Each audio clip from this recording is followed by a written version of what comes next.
Assalamualaikum warahmatullahi wabarakatuh. Bismillahirrahmanirrahim. Alhamdulillahirrabbilalamin. Wassalatu wassalamu ala asrafil anbiya wal mursalin. Yang saya hormati khususnya Bapak dosen pengampu mata kuliah metode penelitian PAI, Bapak Dr. Denny Riyadi MPD. Perkenalkan, di sini saya akan mempresentasikan proposal skripsi yang saya ajukan di sini berjudul Strategi Kepala Madrasah dalam mewujudkan visi dan misi di Madrasah Ibtidaiyah Swasta Raudhatul Falah Turen. Baik, kita masuk ke pendahuluan. Yang pertama, latar belakang dari penelitian yang akan saya lakukan ini adalah bahwa tuntutan masyarakat pada zaman sekarang ini sangat beragam sekali. Para wali murid juga sangat mudah dalam mengakses informasi-informasi mengenai sekolah atau madrasah yang ditempati anaknya ataupun perbandingan dari sekolah-sekolah lain. Maka dari itu banyak tuntutan atau permintaan dari masyarakat terhadap keadaan yang harus dipertanggungjawabkan oleh madrasah atau output yang dihasilkan.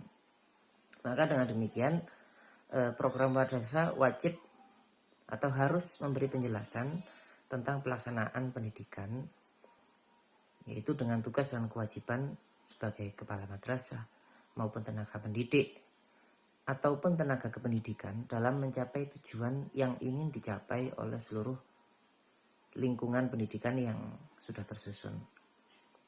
Maka dari itu, visi dan misi sebagai tujuan utama sebuah madrasah harus dikelola dengan baik, terutama oleh kepala madrasah.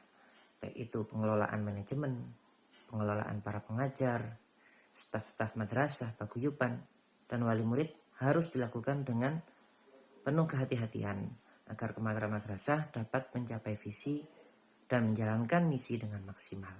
Pada penelitian ini, penulis ingin membahas mengenai visi misi dan strategi kepala madrasah, khususnya dalam pelaksanaannya di Mis Raudhatul Falah Turen, Talok, Turen, Malang.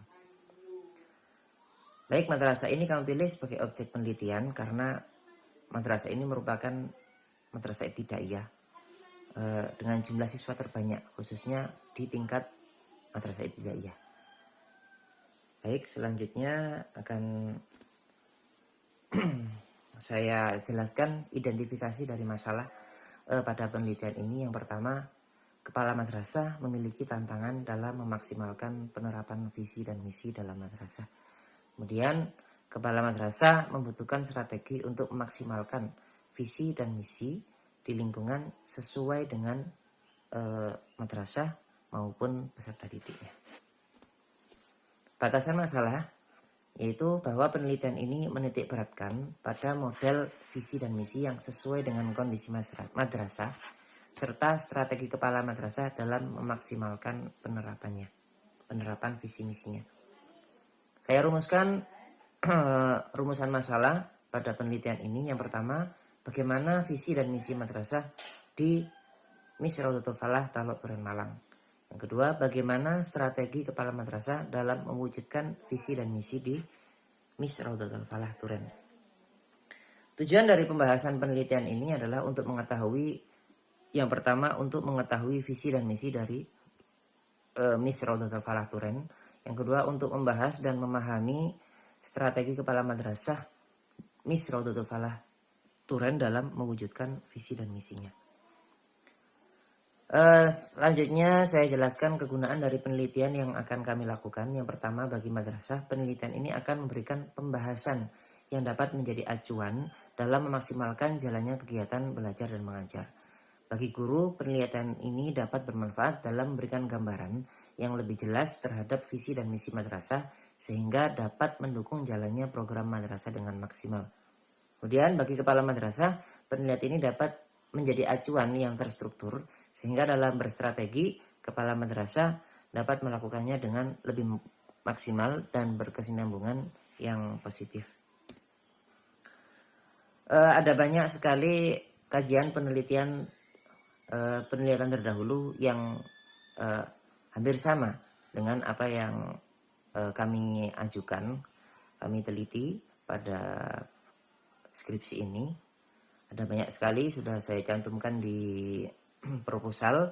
Mungkin di presentasi ini akan saya contohkan satu, yaitu penelitian dari Muhammad Zaki Koyul Amin, yaitu judul Strategi Inovatif Kepemimpinan Kepala Madrasah dalam mewujudkan visi dan misi di MA Miftahul Ulum Trimulyo Kayen Pati. Hasil dari penelitian ini menunjukkan bahwa strategi inovatif dari kepemimpinan kepala madrasah dapat mewujudkan visi dan misi di MA Miftahul Ulum Trimulyo dilakukan dengan berbagai cara. Salah satunya adalah inovasi dalam bidang pembelajaran yang dibagi dua, yaitu inovasi profesionalisme guru meliputi seminar dan diklat, profesi guru, kemudian supervisi kelas, dan MGMP. Yang kedua yaitu inovasi dalam strategi pembelajaran. Untuk penelitian yang akan kami lakukan, yaitu memiliki kebaruan penelitian atau spesifikasi khusus yang berbeda dengan penelitian-penelitian terdahulu. Yang pertama, penelitian ini berfokus pada strategi kepala madrasah. Berikut bagaimana manajemen yang adaptif dari seorang kepala madrasah, khususnya di Misrodatul Falah dalam penelitian ini, dalam menjalankan visi dan misinya. Yang kedua, penelitian ini dilakukan di Misrodatul Falah Turen, Kecamatan Turen, Kabupaten Malang, yang belum pernah diteliti dengan tema serupa. Yang ketiga, objek penelitian yang dijadikan variabel akan dibahas dan dikaitkan dengan ilmu manajemen dari literatur Islami klasik juga, selain literatur modern, sehingga penelitian ini memiliki kebaruan yang berbeda dengan penelitian terdahulu. Baik, Bapak dosen yang saya hormati, kita lanjut ke bab kajian pustaka. Yang pertama, pengertian strategi. Strategi adalah sesuatu yang dirancang atau disusun untuk menentukan arah bagi sebuah lembaga pendidikan atau perusahaan dalam mencapai tujuan. Di sini prosesnya yaitu yang pertama planning atau perencanaan, kemudian pelaksanaan, implementing, dan evaluating. Dalam pelaksanaan strategi, keputusan dari manajemen puncak dilaksanakan oleh seluruh anggota organisasi dalam mencapai tujuan organisasi tersebut, sehingga berbagai komponen dalam organisasi akan bergerak ke arah tujuan yang sama. Selanjutnya, kewajiban kepala madrasah, yaitu menjabarkan visi dan misi dalam target yang profesional, merumuskan tujuan dan target profesional yang akan dicapai, menganalisis tantangan, peluang, kekuatan, dan kelemahan madrasah, kemudian membuat rencana kerja yang strategis dan rencana kerja tahunan untuk peningkatan profesionalisme pendidik maupun tenaga pendidikan. Kemudian bertanggung jawab dalam membuat keputusan anggaran sekolah atau madrasah. Fungsi kepala madrasah yang pertama sebagai edukator atau pendidik, yang kedua sebagai manajer yang memanage, mengatur, yang kedua sebagai administrator, yang keempat sebagai supervisor, yaitu sebagai pengawasan, yang selanjutnya sebagai leader, pemimpin, harus memiliki jiwa kepemimpinan. Inovator harus kreatif dalam menemukan hal-hal baru untuk kemajuan madrasahnya. Yang ketujuh sebagai motivator, bagaimana seorang kepala madrasah memberikan motivasi kepada para guru. Selanjutnya, pengertian visi dan misi. Visi adalah suatu rangkaian kata yang memuat impian, cita-cita, nilai masa depan dari suatu organisasi, baik dalam sebuah lembaga hingga perusahaan. Misi adalah sekumpulan rencana atau cara yang ditentukan untuk mewujudkan visi yang sudah ditetapkan. Selanjutnya, metode penelitian. Pendekatan dari penelitian ini menggunakan pendekatan kualitatif deskriptif. Selanjutnya, kerangka penelitian, kerangka pemikiran yang kami tulis untuk penelitian ini, yang pertama adalah menentukan variabel atau pembatasan masalah. Kedua, mengumpulkan referensi-referensi yang terkait dengan tema penelitian. Yang ketiga, menentukan model dan metode penelitian. Yang keempat, mengumpulkan data-data terkait dengan variabel penelitian. Yang kelima, menyusun kajian teori. Yang keenam, pembahasan data. Yang ketujuh, membuat kesimpulan. Selanjutnya jenis penelitian adalah penelitian lapangan, yaitu di mana penelitian ini akan kami lakukan secara langsung pada lapangan untuk objek penelitian untuk menemukan data yang diperlukan. Jenis penelitian ini termasuk dalam penelitian kualitatif dengan metode deskriptif analitik. Alasan dari pemilihan metode ini adalah karena peneliti bermaksud untuk mendeskripsikan secara komprehensif, holistik, integratif, dan mendalam tentang gejala, peristiwa, dan kejadian tentunya pada MI Misrodatul Falah. Kemudian dengan metode ini akan diperoleh pemahaman dan penafsiran yang lebih mendalam mengenai makna dari kenyataan dan fakta yang relevan. Selanjutnya, untuk mendapatkan data yang sesuai dengan penelitian, maka peneliti menggunakan metode triangulasi, yaitu menggabungkan metode observasi partisipatif, wawancara yang mendalam, dan dokumentasi yang berulang-ulang.